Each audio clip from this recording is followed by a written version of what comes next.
بسم الله الرحمن الرحيم. اللهم صل على محمد وآل محمد.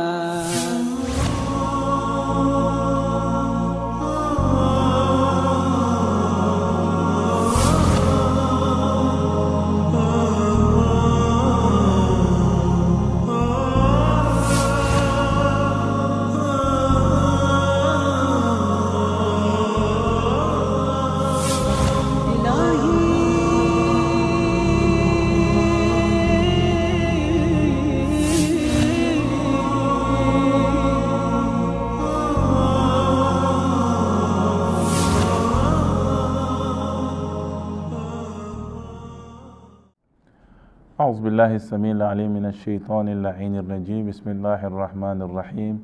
الحمد لله رب العالمين، ولا حول ولا قوة إلا بالله العلي العظيم. وصلى الله على سيدنا محمد وآل بيته الطيبين الطاهرين.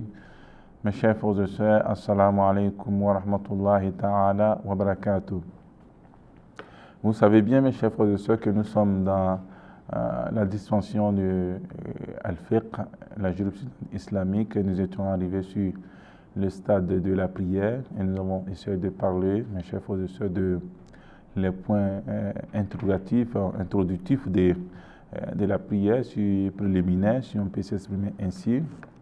Nous avons parlé aussi, mes chers frères et sœurs, de la purification. Nous avons parlé de l'habit du musulman, du priant, et nous avons parlé aussi du lieu de la prière qui doit être un lieu qui ne doit pas être un lieu aussi usurpé. Nous avons parlé aussi de l'habit qui doit être d'abord propre et pur, mais aussi, mes chers frères et sœurs, qui ne doit pas être un habit usurpé.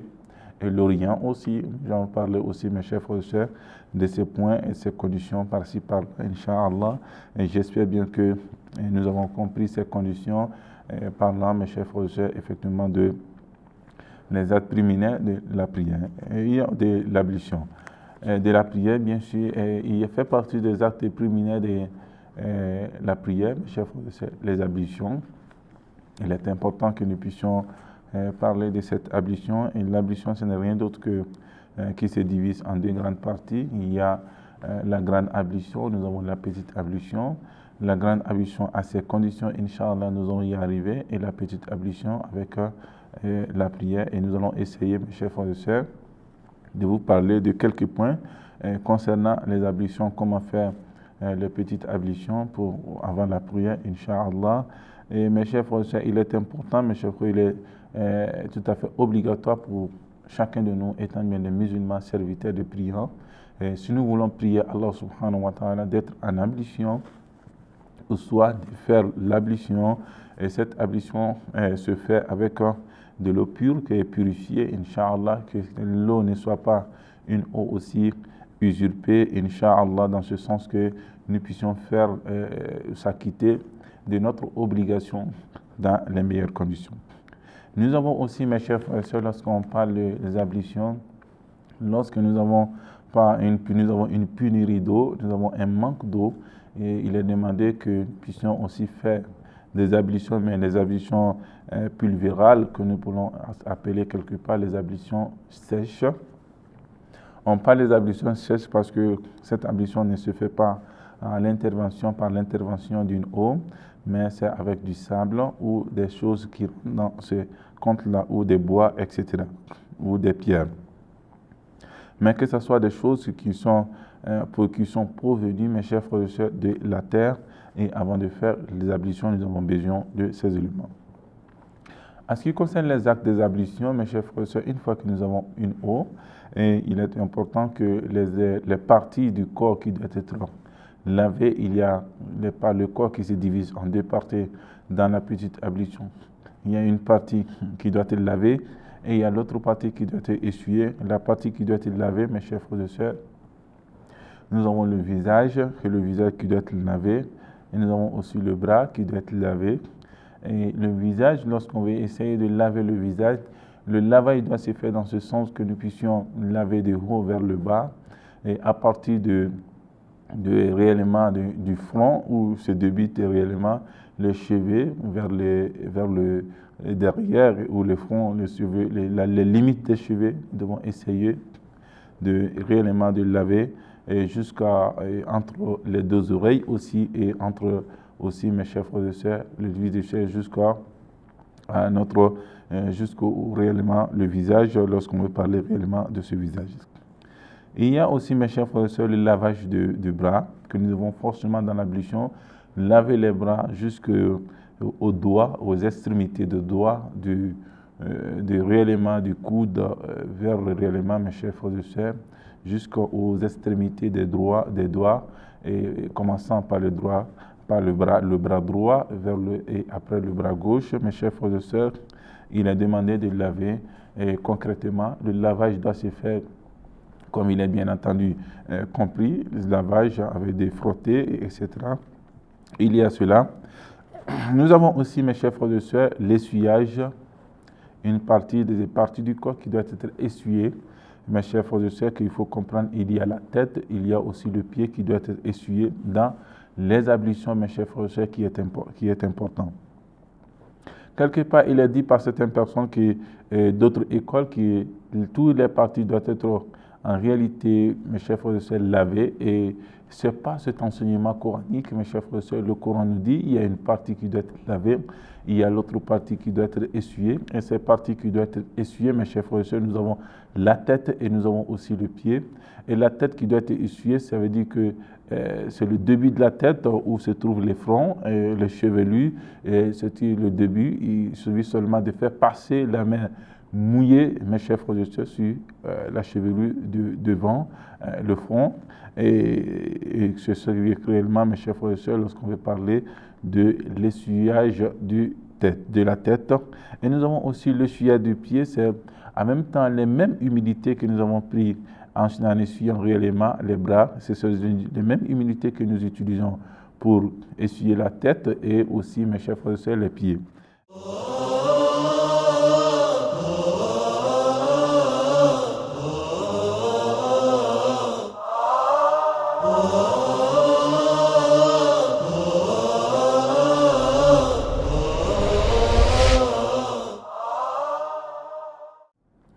Oui, effectivement, mes chers frères et sœurs, concernant les ablutions, il y a ces parties. Nous avons essayé de vous parler que l'ablution se divise en deux parties. Il y a une partie du corps qui se lave, qui doit être lavée. Il y a l'autre partie du corps qui doit être essuyée. Et malheureusement, il y a d'autres personnes qui disent que non, que tout le corps qui doit être lavé. Et c'est parce que le Coran nous enseigne, ni la tradition du prophète Muhammad sallallahu alayhi wa sallam. Et dans ce sens-là, nous avons les parties, le visage, et nous avons aussi le bras, que nous avons essayé de parler, d'expliquer tantôt, concernant les conditions, comment il faut les laver. Le lavage doit être un lavage normal, mais le lavage du visage doit être vers le haut, vers le bas, et aussi, en réalité, par le contraire. Il y a aussi le lavage du bras qui doit être à partir du coude vers les extrémités, mes chers frères et sœurs, des doigts, qui doit être lavé. Mes chers frères et sœurs, il faut beaucoup faire attention, par le contraire, et le contraire n'est pas accepté selon la tradition des Ahlul Bayt. Il y a cette question, mes chers frères et sœurs, que nous devons essayer de comprendre en ce qui concerne les ablutions, qui est tout à fait clair, mais mes chers frères et sœurs, ce qui est plus important il y a une remarque, mes chers frères et sœurs, à faire, et souvent qu'il y a beaucoup de personnes qui font ces erreurs-là, qui est important que nous puissions parler de cette remarque. La remarque est que lorsque nous faisons les ablutions, et la première partie, le premier lavage, réellement, lorsqu'on veut laver le visage, on veut laver, mes chers frères et sœurs, le bras, en fait, réellement, le premier lavage, ce n'est rien d'autre qu'une obligation pour nous de laver ces parties qui doivent être lavées. C'est une obligation pour nous, mais en réalité, la première partie, lavage, c'est une obligation. Le deuxième, il est admissible et méritoire, mais le troisième lavage, mes chers frères, est interdit. On ne doit pas laver les membres 3 fois, mes chers frères et sœurs. Sinon, ça serait peut-être quelque part sur qui est d'abord interdit, mais souvent ça peut rentrer dans le cas de l'invalidation de notre ablution. Une fois que l'ablution est invalidée, mes chers frères et sœurs, la prière n'a pas de sens pour nous et la prière ne sera pas quand même acceptée parce qu'il fait partie des actes introductifs et préliminaires de la prière, mes chers frères et sœurs. Les ablutions, si les ablutions sont bien faites, réellement que le priant et l'assujetti a pu bien accomplir ces ablutions, réellement il peut rentrer dans les meilleures conditions dans la prière. Mais si les ablutions sont mal faites ou nous avons essayé d'invalider la prière ou les ablutions par d'autres actes, mes chers frères et sœurs, il faut comprendre que la prière ne sera pas aussi réellement acceptée par Allah subhanahu wa ta'ala. L'essuyage de pied, nous avons essayé de parler que l'essuyage doit se réaliser, mes chers frères et sœurs, dans ce sens que c'est avec les mains mouillées, et nous avons parlé, mais il est important que nous puissions revenir là-dessus avec la main mouillée. La main mouillée, lorsque nous lavons les bras du coude vers l'extrémité des doigts, nous avons essayé, mes chers frères et sœurs, avec cette même humilité d'essuyer la tête, la déventure de la tête où se trouve le front, avec les chevelus qui se trouvent, nous devons essayer d'essuyer. Même une petite partie suffit réellement, cet essuyage de tête, en réalité. Et nous avons essayé de parler aussi, avec les mêmes humilités, aussi d'essuyer réellement le pied. Il se trouve souvent que nous avons un manque d'humilité en essuyant la tête, que nous avons un manque d'humilité dans la paume. Et nous pouvons essayer réellement d'apporter une assistance réellement en prenant l'humilité du bras ou du visage qui ont été lavés pas ailleurs, mes chers frères et sœurs. Il faut comprendre ce point. Nous n'avons pas le droit de prendre l'humilité ailleurs ou de l'eau d'ailleurs, mais nous devons essayer de soutirer, de prendre l'humilité de la main ou du visage qui ont été déjà lavés, afin de soit essuyer la tête ou le pied, mes chers frères, il y a en réalité un manque. Et donc, l'essuyage du pied qui se passe réellement lorsque le bout de l'extrémité des doigts du pied, mes chers frères et sœurs, jusqu'aux chevilles, qui est une obligation en prenant en compte réellement les 4 doigts, ou pas seulement, ou par précaution, si on peut s'exprimer ainsi, tous les doigts du pied. Nous avons essayé d'essuyer jusqu'aux chevilles, qui est réellement demandé par l'islam ou par le Coran. C'est ce qui est la prescription de Dieu et c'est ce qui est la tradition du prophète Muhammad sallallahu alayhi wa sallam, et qui est très important.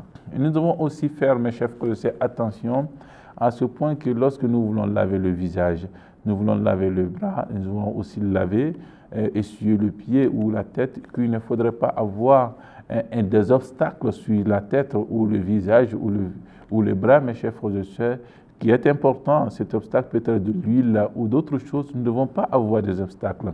Il faut que réellement que nous puissions faire dans ces meilleures conditions, qu'il n'y ait pas d'obstacle, que le pied et le corps puissent prendre contact direct avec l'humilité. Et c'est ce qui est recommandé en islam. Il y a ces points, mes chers frères et sœurs, mais ce qui est plus intéressant, mes chers frères et sœurs, dans l'essuyage du pied, et nous devons essuyer le pied en tenant compte que le pied doit être sec. Elle ne doit pas être mouillée, mes chers frères et sœurs, et cela est très important. Et nous devons, s'il y a de l'humidité sur le pied, nous devons essayer, mes chers frères, de faire sécher cette humidité, afin de faire passer la paume mouillée sur réellement le pied et sécher, qui est très important. Et nous ne devons pas essayer, mes chers frères et sœurs, de manquer en cela. Et c'est le point que nous avons essayé de parler concernant les ablutions. Voilà la forme réelle d'une ablution correcte à ce qui concerne réellement l'ablution qui a été enseignée par le prophète Muhammad sallallahu alayhi wa sallam, à travers bien sûr l'enseignement coranique et la tradition du prophète Muhammad sallallahu alayhi wa sallam. Il y a le deuxième sujet que nous allons essayer, mes chers frères et sœurs, d'attaquer. Ce n'est rien d'autre que, mes chers frères et sœurs, l'ablution ou réellement que, on veut parler de l'essuyage. L'essuyage doit se faire sur l'endroit, il ne doit pas avoir des suies sur cet endroit, si c'est de la tête ou de pied. Et tout le corps, il ne doit pas avoir, mes chers frères et sœurs, des suies qui doivent être réellement propres. Et mes chers frères et sœurs, et si il se trouve que le priant et l'assujetti, il a un manque d'eau, ou réellement, mes chers frères et sœurs, l'eau n'est pas pure, etc., il est demandé qu'il fasse l'ablution pulvérale, Inch'Allah, que nous allons essayer de parler, qui n'est rien d'autre que l'ablution sèche. Et en ce sens, mes chers frères et sœurs, Inch'Allah, dans la séance prochaine, nous allons essayer de vous parler les ablutions par immersion, ou aussi l'ablution lorsque nous sommes blessés avec le bandage, lorsque nous avons essayé de bander les plaies ou les furongues ou d'autres choses qui se trouvent, ou les membres fracturés que nous avons, et comment faire les ablutions avec ces membres fracturés, et nous avons des bandages, etc. Inch'Allah, dans la séance prochaine, nous allons essayer effectivement de parler de ce point, et que le Seigneur fasse de nous des musulmans sincères et pieux, qu'il dirige nos pas, et qu'il fasse de nous des musulmans qui puissent porter réellement les fardeaux de l'islam et la foi et la pureté, que nous soyons des musulmans aussi pieux et purifiés, Inch'Allah. Et sur ce, mes chers frères et sœurs, je vous dis assalamu alaikum wa rahmatullahi ta'ala wa barakatuh.